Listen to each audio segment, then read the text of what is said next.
Bom, nesse vídeo nós vamos falar sobre o que acontece quando você está no centro da vontade de Deus. Ainda que aparentemente as coisas que aconteçam ao seu redor sejam para te prejudicar, você vai saber que na verdade aquilo ali vai servir como algo muito maior. Ontem, antes de eu dormir, eu estava meditando no livro de Atos, né? Eu estou meditando desde o início do livro até o final e já estou chegando no final, inclusive.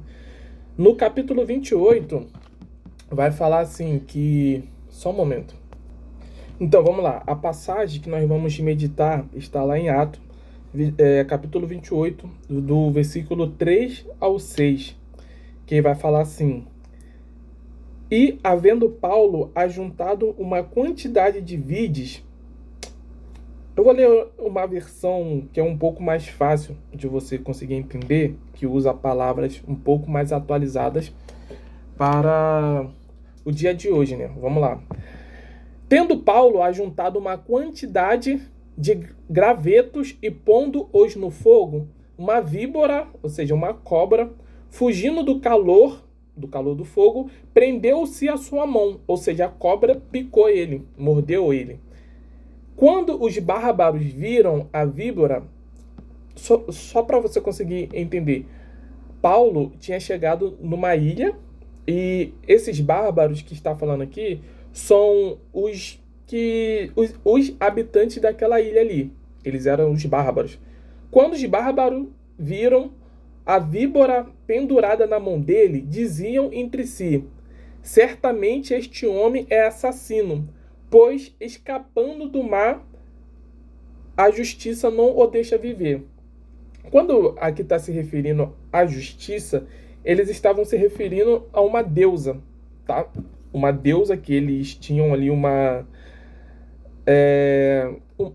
lenda, né? Eles acreditavam em uma deusa, que quando, por exemplo, acontecer alguma coisa de ruim com alguém, com uma pessoa, eles acreditavam que aquilo estava acontecendo porque essa pessoa, sei lá, fez alguma coisa grave. E que essa justiça, essa deusa, estava fazendo aquele mal acontecer com ele, tá?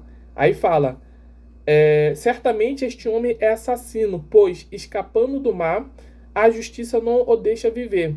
Porém, ele, sacudindo o réptil no fogo, não sofreu nenhum mal. Ou seja, Paulo, a cobra mordeu ele e ele só fez isso aqui, ó. Ele sacudiu a mão e a cobra caiu no fogo.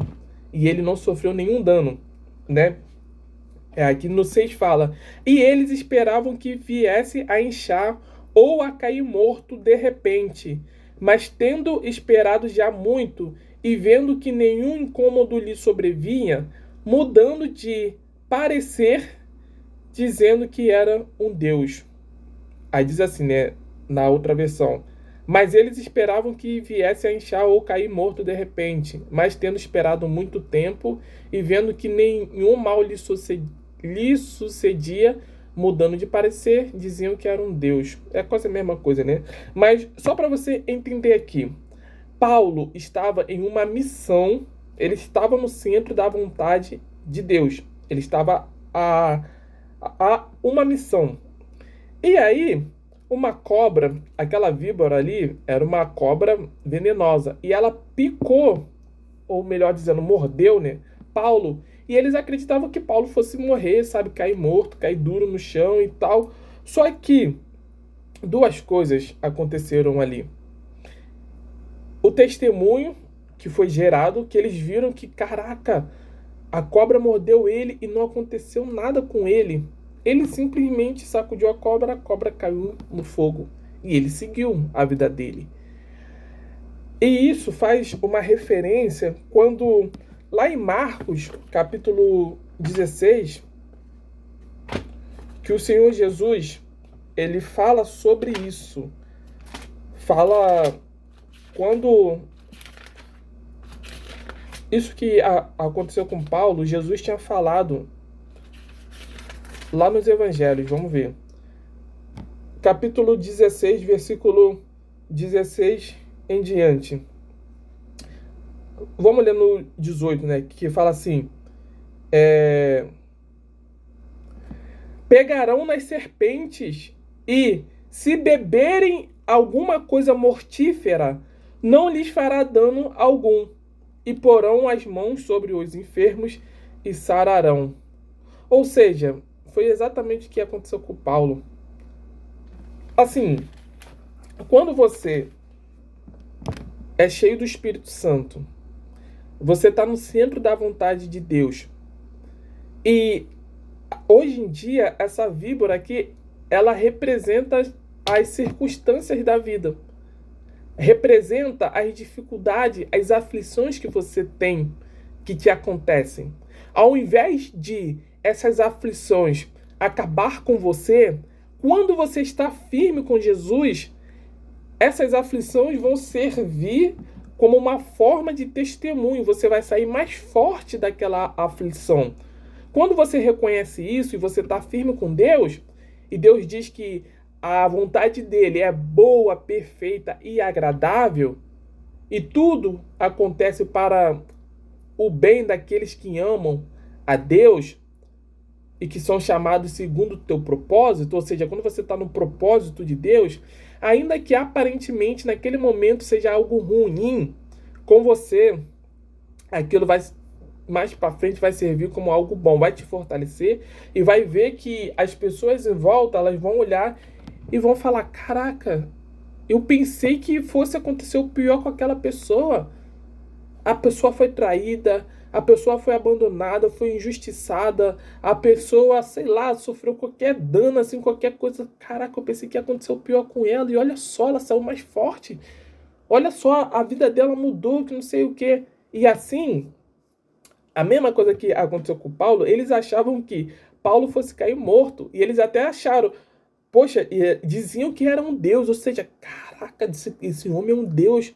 Olha o testemunho que gerou. E a mesma coisa acontece com você. Então, assim, se você tem a ciência, você tem a certeza, olha, eu procuro fazer a vontade de Deus, eu ando na retidão, e tá te acontecendo coisas assim, tem essa ciência, tá? De que isso vai servir para algo grande na sua vida. A mesma coisa também, por exemplo, se por acaso você, enfim, não está no centro da vontade de Deus, você tem essa ciência de que você está levando a vida de uma forma errada e tudo mais, e aí você se pergunta o seguinte: e eu? Que, enfim, está acontecendo um monte de coisa, mas eu sei por que está acontecendo essas coisas ruins. Foi porque eu tomei decisões erradas, eu não ouvi a voz de Deus, eu não obedeci a palavra de Deus. O que fazer nesse caso? Olha, lá em 2 Crônicas, capítulo 7, versículo 14, Deus também tem a solução para isso. E olha só que ele fala, você vai ver que não é para todo mundo. Olha só. E se o meu povo, que se chama pelo meu nome, se humilhar e orar e buscar a minha face e se converter dos seus maus caminhos, então eu ouvirei dos céus e perdoarei os seus pecados e sararei a sua terra. Ou seja, repara que no começo do versículo, 2 Crônicas, capítulo 7, versículo 14, ele fala assim: e se o meu povo, que se chama pelo meu nome, ou seja, a primeira coisa que você tem que reconhecer é que você não é ninguém sem Deus. O povo que ele fala aqui é aqueles que estão dispostos a obedecer a palavra dele, ou aqueles que foram escolhidos, porque esse versículo aqui ele está falando do Antigo Testamento, e está falando de Israel, né, que foi o povo, a nação escolhida. Eles estavam sofrendo por causa da desobediência a Deus. Aí Deus fala: se o meu povo, ou seja, se o povo que eu escolhi, se eles se voltarem para mim, ou seja, e o Senhor Jesus, quando ele morreu na cruz, ele fez aquilo por causa de você. Ele escolheu fazer aquilo para te salvar, ou seja, você também é um escolhido de Deus.